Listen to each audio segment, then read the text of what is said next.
Hello and welcome to another episode of Makers with Heart Mystery Envelope for February 2023. Hey everyone, this is what Lori sent us this month for our Makers with Heart. So these are from the Springtime Four Seasons collection. This is just shimmer trim here. And so we have to use every piece, at least a portion of it. We don't have to use it all, but it needs to be represented. And we can add as many other cardstocks as we want. Embellishments are also free, but she would like us to go outside of our comfort zone. So she said, do not use a technique that's normal to you. Amanda, no flowers. Okay. She sends this beautiful floral paper, Lori, and you tell me I can't use flowers, but I have a plan. So that's it. That's all the rules. I found this photo of Abra, and these, it's funny, I talked to her today as well, what do you remember from this? And her, sorry about that, they kind of had a waxy film to them, and she played with these all the time. So when I asked, she told me that story, but then she's like, I think I was a alien princess or something, but I kind of like the bug's ears that are here and the crown jewel. So I decided that I'm going to make this about bugs because I can't use flowers. So I have my MISTI set up here, and I'll do the butterflies probably in brown or gray, and then some of these other bugs on here I will use with different colors, and then this caterpillar I'll probably do in 2 tones of green. So I will do that next and be back. I realized that I wanted to share with you some of my thoughts while I was actually doing the stamping in the MISTI, and one of those is that I'm using mocha ink to do some of my butterflies, but then I wanted to do some rock and roll technique on that caterpillar, so I was showing that. And then here there's these blades of grass with kind of mushrooms and flowers growing in it, and I'm going to use this on the layout you'll see later, but I'm going to do multiple stripes of it so that I have multiple of the same thing, kind of to include multiple patterns. And I'm going to color these in. On the video you'll see a red line of kind of the progress of playing, and I will put chapters in the video description so you can just click ahead to the next chapter. I'm not a fantastic colorer. It's not anything fancy that I do with blending and all, but some people like to see this as part of the process, so I've kept it in here. But if you don't want to see that process, go ahead and skip right to the next section, and that's going to be where I start showing how I prepare the stamped images for my scan and cut. And then I will show you a scan and cut tutorial as well. So again, if you don't want to be a part of those, all of those are chapters on this video and you can just skip ahead. I'm taking the Specno Noir Tri-Blend markers, and for the most part, like I said, I'm not blending. It's a small image. Where it's going to be utilized in my page is also not necessarily a feature point, so I want to have the color, but I don't necessarily need it to be a focal point. I hope that makes sense. So here I'm taking some earth brown and coloring the tops of the mushrooms, and where I did my MISTI on the stamping, obviously I have some upside down and some right side up. If you didn't notice, I have this placed on a sticky mat, and I love these. I use one in my MISTI all the time to hold the paper in place, and then here for coloring, especially if you have smaller pieces that are cut out, you put them on this sticky mat and they just stay right in place. If you color off of it, it goes ahead and wipes up really easily as well. More coloring here of the stamped images. I have a butterfly, a dragonfly, a bumblebee, and then I end up having a major issue with my black shimmer pen. I strongly recommend, and Close to My Heart recommends, that you store these with the brush side up. Well, for some reason my black one got put away with it brush side down, and I didn't even think about it. I just grabbed it, but when I was using it, it ended up having so much pool of black liquid that you'll see here. It's just a small dot, but it ends up encasing that whole ladybug. And I do get my coloring things out of order because I wanted to show you how I prepare my stamps for the scan and cut. So these are whimsical bugs, they're not realistic. So I need to make sure that the wings are attached to the bodies and that the antennae are attached to the bodies as well.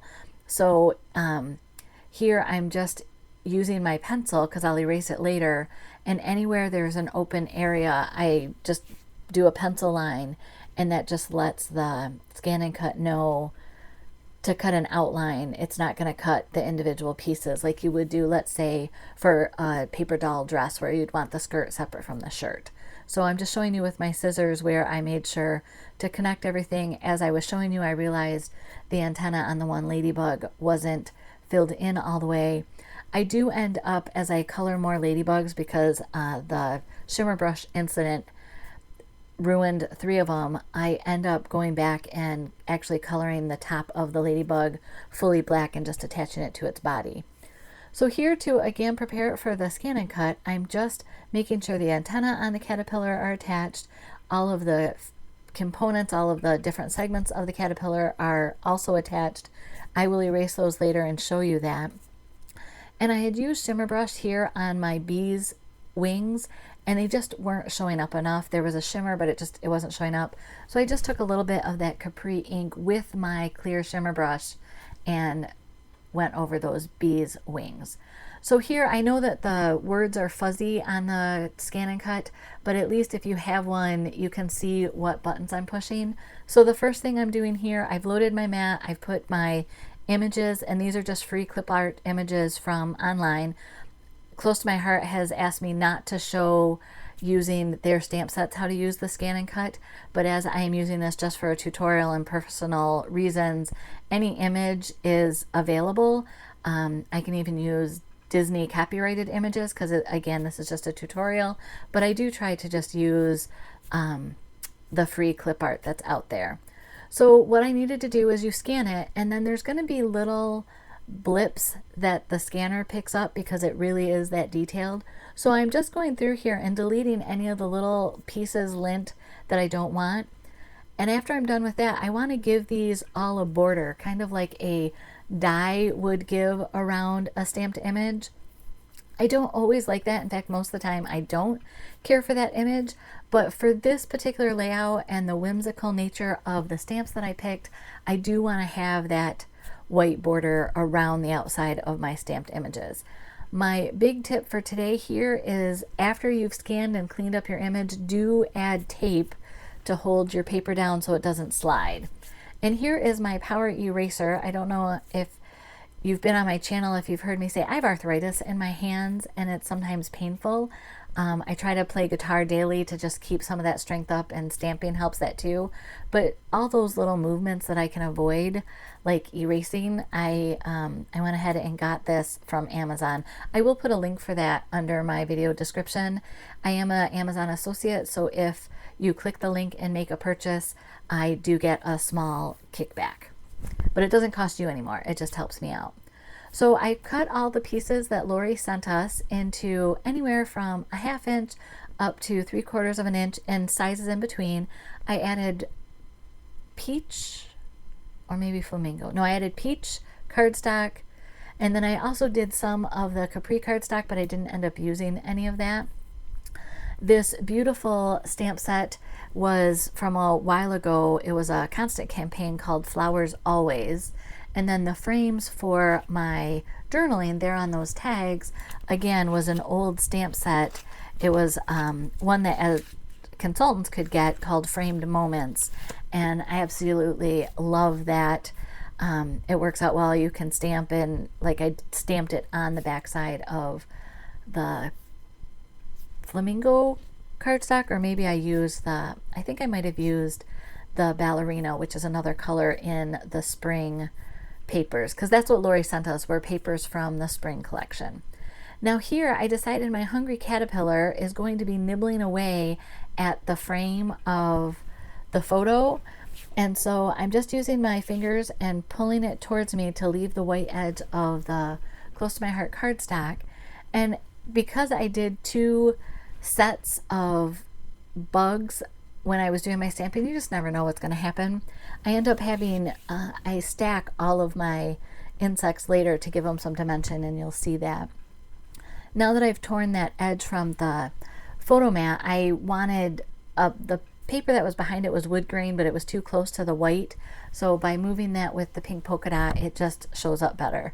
So here's what I'm talking about. I just put foam tape in between these bugs. So the caterpillar, the butterfly, the bee, and the dragonfly all have that dimension. And it's funny, my beautiful title I thought was going to be straight up and down, but in the course of playing with my layout, it got moved sideways. And when I looked at it, I'm like, oh, this was serendipitous, because I think I'm going to leave it at that little bit of an angle, and I like that. These branches with balls on it came from a project that I did, oh gosh, 7+ years ago when we still were in Michigan, and we did a poinsettia wreath. These were extra pieces that I keep in stamp envelopes, and these are the last of them. So I have some more with gold balls, but no more with the white. I want to share some exciting news. The Makers with Heart are going to host a virtual crop on April 22nd.